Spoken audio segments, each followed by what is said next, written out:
institution représentative composée d'une assemblée investie du pouvoir législatif, mais aussi chargée de contrôler le pouvoir exécutif, nous avons aujourd'hui rendez-vous avec un député du Parlement de la Sarre. Herzlich willkommen. Avec ses 51 députés élus tous les 5 ans, le Parlement de la Sarre nous ouvre ses portes. Nous ferons la connaissance du député de la CDU, Roland Theiss. Le théâtre pour sensibiliser au danger de la prostitution, c'est ce que propose l'association allemande Adassa. La danse orientale à Zweibrücken, nous irons à la rencontre de l'artiste Elmira qui fait partager sa passion à tous. Et pour clore, notre labo interculturel se consacre ce mois-ci à une spécialité culinaire bien française. À quelques pas de la frontière, voici le Landtag à Saarbrück, qui est le Parlement de la Sarre. Il exerce le pouvoir législatif, contrôle le pouvoir exécutif et est élu tous les 5 ans. Il se trouve dans les murs de l'ancien bâtiment de la Société du Casino de la ville. C'est l'architecte Julius Karl Raschdorf qui l'a construit en 1866. La Sarre a obtenu sa première constitution démocratique après la Deuxième Guerre mondiale, le 15 décembre 1947, sous l'occupation française. Elle avait un rattachement économique à la France et était séparée de l'Allemagne. Les seuls partis autorisés étaient les partis pro-français, mais au référendum du 23 octobre 1955, la politique sarroise change en votant le refus du statut européen de la Sarre. Après les nouvelles élections, les partis pro-allemands deviennent majoritaires. La constitution de la Sarre a été adaptée à la constitution allemande avec effet le 1er janvier 1957. La Sarre est donc devenue le 10e land de la République fédérale d'Allemagne. Le Parlement de la Sarre a adopté les armoiries de la Sarre le 6 juillet 1956. Elles représentent le pouvoir du prince de Nassau-Saarbrück, la principauté de Trèves, le duché de Lorraine et celui du Palatinat de Pont. 4 puissances locales qui existaient à l'emplacement de l'actuelle Sarre au temps de la Révolution française. La croix chrétienne, elle, est une tradition sarroise. Aujourd'hui, 51 députés siègent au Parlement. Suite aux dernières élections régionales le 27 mars 2022, le Parti socialiste-démocrate d'Allemagne dispose de la majorité avec 29 sièges. L'opposition est composée de l'Union chrétienne-démocrate d'Allemagne avec 19 sièges et l'Alternative pour l'Allemagne avec 3 sièges. Cette composition sera valable jusqu'en 2027. Bonjour Roland Theiss. Bonjour. Merci de nous accueillir ici au sein du Parlement de la Sarre. Vous y êtes député depuis 2022. Quel est votre rôle exactement ? Moi, je suis le vice-président du groupe des chrétiens démocrates et je suis le porte-parole, donc responsable pour toutes les questions européennes, mais aussi franco-allemandes et pour la coopération transfrontalière pour mon groupe. D'accord. Alors justement, au niveau de la coopération transfrontalière, qu'est-ce que vous proposez ici dans ce Parlement concrètement ? Donc on parle très souvent des questions franco-allemandes européennes ici dans cette salle plénière. Il y a une commission spécifique pour les questions européennes, mais surtout nous travaillons ensemble avec nos collègues mosellans, wallons, luxembourgeois et napolitains au sein du Conseil parlementaire interrégional, donc le Parlement de la grande région, aussi dans les commissions. Et par exemple, les semaines dernières, on a parlé de la prévention commune de la peste porcine africaine, mais aussi dans les mois qui viennent, surtout de la protection des femmes qui travaillent dans la prostitution ici à Saarbrück. Vous savez, la France a le modèle nordique, donc une très forte protection des femmes contre les crimes, contre les traites des êtres humains. Et on va organiser une réunion, par exemple, ensemble avec nos collègues mosellans, sur la question, est-ce que le modèle nordique, le modèle français, peut être un modèle pour l'Allemagne aussi ? Vous me disiez au téléphone, lorsqu'on a préparé cette interview, que les décisions prises à Paris et à Berlin, elles ne tiennent pas compte ou elles ne connaissent pas la situation ici, notre situation dans cette région. Ça, pourquoi ? c'est un énorme problème pour la coopération transfrontalière, parce qu'ici, ce n'est pas seulement une frontière de langue ou de 2 États, mais aussi de bureaucratie, de règles, d'administrative. Donc, toutes les décisions qui sont prises à Berlin pour l'Allemagne entière ne prend parfois pas compte du fait qu'ici, dans un bassin de vie commun, entre la France et l'Allemagne, entre la Sarre et la Moselle, ça pose des problèmes, ça complique la vie de tous les jours de nos concitoyens. On l'a vu très très bien pendant la crise Covid, mais on le voit dans toutes les questions de la vie transfrontalière. Et là, je pense que c'est un peu la même chose à Paris et en France. Là, notre boulot en tant que représentant de la région, c'est de informer ceux qui prennent des décisions à Berlin sur les conséquences de leurs décisions ici pour une région frontalière qui, dans la vie de tous les jours de nos concitoyens, ne connaît pas de frontières. On vient d'évoquer la prostitution avec M. Theiss. L'association allemande Adassa milite pour la protection des prostituées et la pénalisation du client, comme c'est le cas en France. Les bénévoles de l'association Adassa ont organisé dernièrement une pièce de théâtre à Forbach afin de sensibiliser de jeunes lycéens français et allemands au sujet, notamment depuis le renforcement de lois françaises qui incitent de nombreux clients en France à passer la frontière et à fréquenter les maisons closes en Allemagne. Un sujet d'Arthur Le Golvan et d'Émilie Capodici. Sensibiliser le grand public au danger de la prostitution, voilà entre autres l'une des missions de l'association Adassa, Initiative Féminine. Lundi 29 janvier, les membres de l'association ont accueilli à Forbach des lycéens français et allemands en présence d'Evelyne Novak, conseillère municipale chargée de l'égalité homme-femme, ainsi que de la directrice du CIDFF, Sabrina Laval. Sur scène, une pièce de théâtre écrite par François Violent, intitulée « J'aimerais arrêter ». Inspirée de faits réels, elle raconte l'histoire de Sonia, une étudiante désespérée qui souhaite sortir de la prostitution. Also unser Verein ist ein deutsch-französischer Verein. Wir haben einen Standort in Frankreich und einen Standort in Deutschland und machen seit, wie gesagt, 2014 Öffentlichkeitsarbeit. Und es ist immer gut, wenn man unterschiedliche Thematiken beleuchtet oder unterschiedliche Instrumente benutzt. Das eine sind immer Referenten einzuladen, die sprechen, auch Überlebende, die selber in der Prostitution waren, wenn die sprechen, oder auch wie jetzt dieses Theaterstück, dass die auch auf eine andere Art und Weise dem Publikum nochmal die Dinge näher bringen können, weil durch ein Theaterstück kann man Emotionen nochmal anders hervorrufen, wie jetzt wenn ein Vortrag gehalten wird. Depuis ce mois d'août, j'ai même pas eu de relation avec un homme de mon âge ou qui paye pas. Je sais même plus comment vous comprenez. Une pièce de théâtre avec pour objectif de sensibiliser les jeunes à ce sujet de société, mais également de les inciter à s'exprimer eux-mêmes sur la question. Ainsi, après la pièce, chacun a pu débattre avec les intervenants, un exercice auquel les élèves allemands sont bien plus habitués que les Français. Ich kenne ein bisschen das deutsch-französische Schulsystem. Ich kann sagen, die Deutschen in der Schule die Schüler werden ermutigt, sich auszudrücken, ihre Meinung zu sagen, eine Sache kritisch auch ansprechen zu können. Und ich glaube, im französischen Schulsystem ist es nicht so wirklich.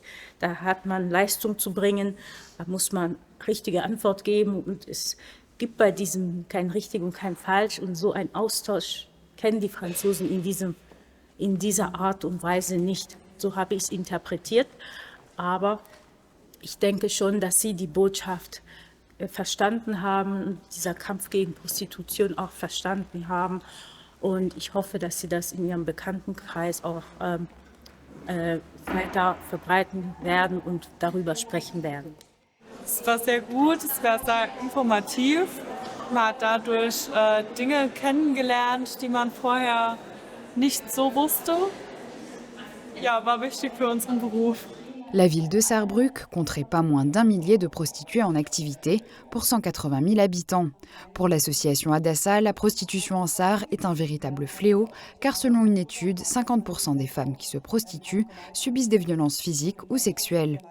L'association milite donc depuis 2015 pour la protection des prostituées, mais aussi pour la pénalisation du client, comme en France. Den Verein gibt es seit 2014 und wir haben uns gegründet, als in Saarbrücken das Bordell Paradise eröffnet werden sollte. Wir wollten dagegen vorgehen, haben Unterschriften gesammelt und diese bei der Gesundheitsministerin Monika Bachmann in Saarbrücken abgegeben, aber leider wurde das Bordell trotzdem eröffnet. Und wir haben jetzt unseren Schwerpunkt auf Öffentlichkeits- und Präventionsarbeit gelegt. Sensibiliser les personnes à voir l'autre revers du médaille.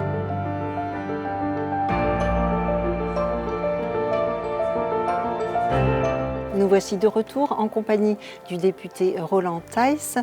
Alors, Monsieur Thijs, au sein de cette assemblée, nous avons 3 partis qui sont représentés, le SPD, la CDU et l'AfD. Comment se passe la coopération ? Bon, la coopération entre les partis établis, je dirais, donc les sociodémocrates et nous, les chrétiens-démocrates, nous, en ce moment, en position minoritaire, ça se passe assez bien. C'est clair que eux, c'est le gouvernement, nous sommes l'opposition, mais sur un niveau collégial, je dirais. Avec l'extrême droite, c'est plus compliqué. Bien sûr, c'est un groupe parlementaire avec tous les droits parlementaires d'un groupe au sein d'un parlement allemand, mais il n'y a pas de coopération entre les autres groupes et l'extrême droite, mais on essaie à établir une sorte de normalité de travail parlementaire, mais il n'y a pas de coopération et pas de, comment dirais-je, fraternisation avec les députés de l'extrême droite. Depuis plusieurs semaines, des manifestations se tiennent un peu partout en Allemagne contre le projet de l'AfD, un projet d'expulsion massive de personnes étrangères ou d'origine étrangère. Quelle est votre position là-dessus ? C'est un projet que les Français connaissent. Hein. C'est le projet d'Éric Zemmour du ministère de la déportation ou bien de la rémigration. Donc c'est un projet extrémiste. Que nous ne supportons pas du tout. Donc il y a ces manifestations en ce moment en Allemagne, un peu partout, en Sarre aussi, à Saarbrück, mais dans d'autres villes aussi. Je pense que c'est la volonté de la majorité de la population de montrer qu'on ne laisse pas l'espace public aux extrémistes, ni de gauche ni de droite. Et donc ces manifestations sont aussi organisées et soutenues par la droite républicaine, donc par nous les chrétiens-démocrates.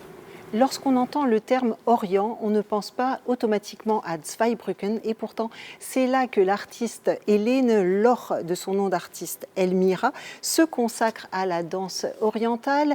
Elle fait des cours, elle transmet sa passion aux enfants comme aux adultes, mais avec elle, ce n'est pas que la danse, c'est l'envie de bouger et d'être bien dans son corps qui prime. Un reportage de Fabrice Breder et de Jens Scherer. Actuellement, l'école de danse Elmiras Orient, avec environ 170 élèves, connaît à nouveau une forte affluence. Le fait qu'elle devienne une danseuse et une enseignante de danse accomplie n'était pas du tout prévu. Elmira est née au Kazakhstan et n'a jamais pratiqué la danse pendant son enfance et son adolescence. Elle vit en Allemagne depuis 1994.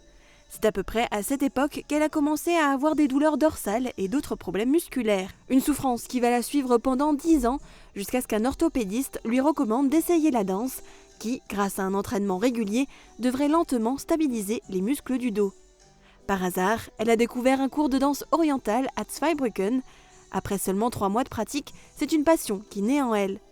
Elle recherche de nouvelles opportunités de formation et de nouveaux cours de danse. Même sa transition en tant qu'enseignante de danse n'a pas été initiée par elle-même, mais par une ancienne collègue de travail.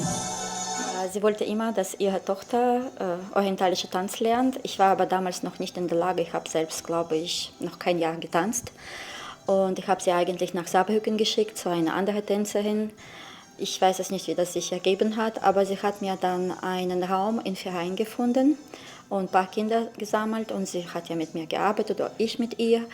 Und sie hat gesagt, so Elena, Mittwochnachmittag ist der Raum frei, jetzt gehst du dahin, du bekommst 3 oder 5 Kinder und dann darfst du anfangen zu unterrichten. Ich habe mich gewehrt, hat aber nicht so gut geklappt. Und dann mit dem, was ich wusste, habe ich dann angefangen mit kleinen Kindern von dem Verein. Und nach einer kurzen Zeit hat sich das so ergeben, dass ich dann auch die Erwachsenenkurse gegeben habe. Pour se faire une place dans le monde de la danse en tant qu'enseignante, Helene Loch, avec son nom d'artiste Elmira, a commencé à participer à des concours. Pendant 4 ans, elle a concouru à des championnats allemands et a remporté la première place dans toutes les catégories de danse orientale.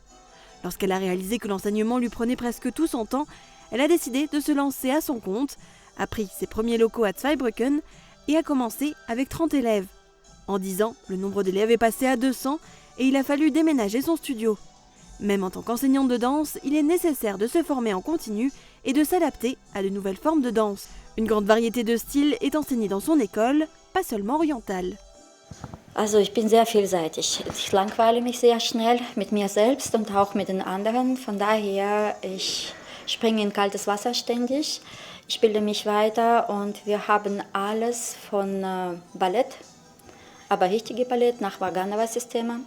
Habe ich jetzt mal gerade Ausbildung gemacht. Haben wir modern oriental, klassisch orientalischer Tanz, Bollywood, Spanisch, mit den Einflüssen von oriental in diese Richtungen. Tribal Fusion, auch alle folkloristische Tänze, was Sie heute auch sehen würden. Les danseuses que nous accompagnons aujourd'hui lors de leur entraînement sont les Perles de l'Orient, le plus grand groupe de l'école de danse.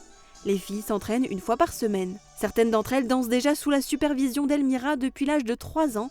Elles apprennent chaque année de nouvelles chorégraphies et les présentent lors d'événements comme le carnaval, des fêtes de la ville, des championnats ou même dans des maisons de retraite. Also meistens ist man nervös, aber es macht dann Spaß nach dem Austritt, wenn man getanzt hat, auf der Bühne zu stehen und wie alle gucken und klatschen. Und das ist ein tolles Gefühl. Le 23 novembre 2024, les filles auront une grande représentation à Hornbach avec les autres groupes de l'atelier. Ici, l'apprentissage de la danse va au-delà d'une simple chorégraphie. De nombreuses qualités sont enseignées qui les aident aussi en dehors du sport, comme l'ambition, l'esprit d'équipe et la gestion du trac avant de se produire devant le public.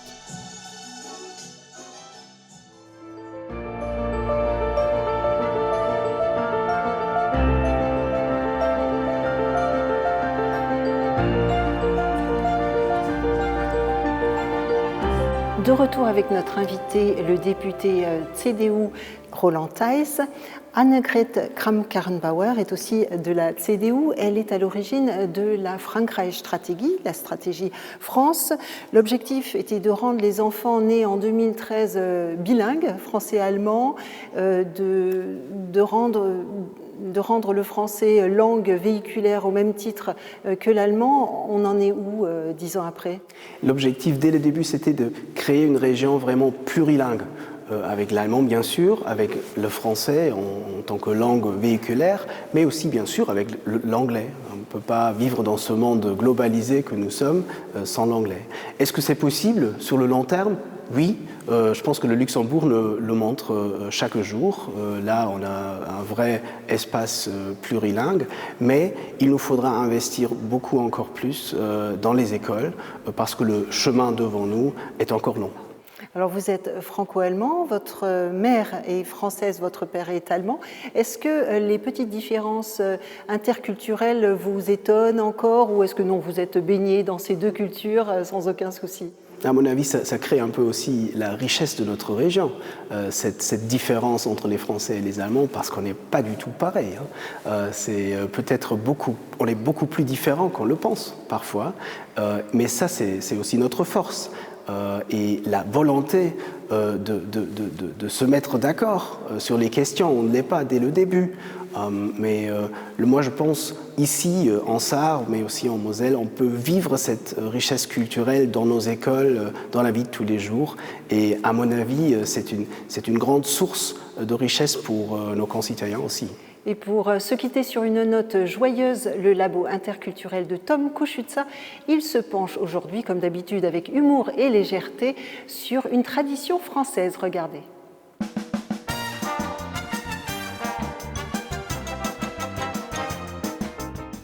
Le temps de Noël, on va pas se mentir, c'est la période pour se remplir le ventre. Avec tout le chocolat et les gâteaux, on n'a pas le choix.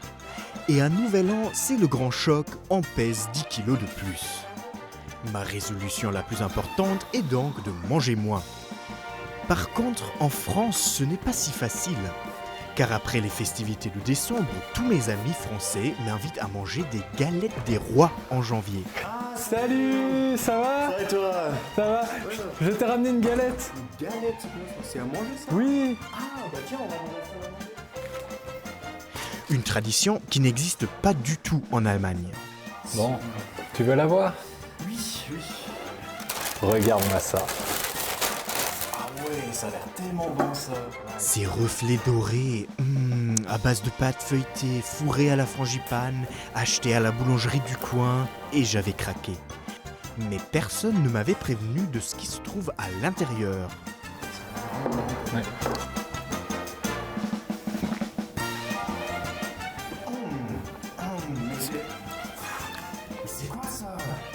ce qui était dans ma galette. Mais c'est quoi comme boulangerie ça? Mais t'as eu la fève, bravo! T'as gagné, c'est toi le roi!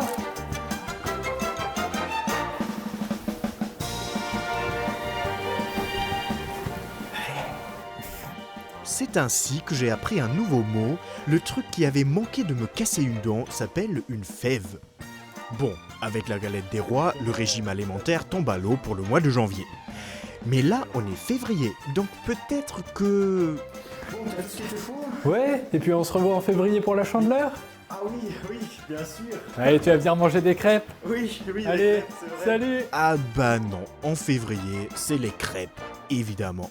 Alors, pour résumer, vivre en France et perdre du poids, c'est impossible. Monsieur Thaïs, merci beaucoup de nous avoir ouvert les portes du Parlement de la Sarre. Au plaisir. Au revoir. Au revoir. C'est déjà la fin de notre émission. Merci de l'avoir suivi. Merci à Marie-Morgane et Thibaut pour les images.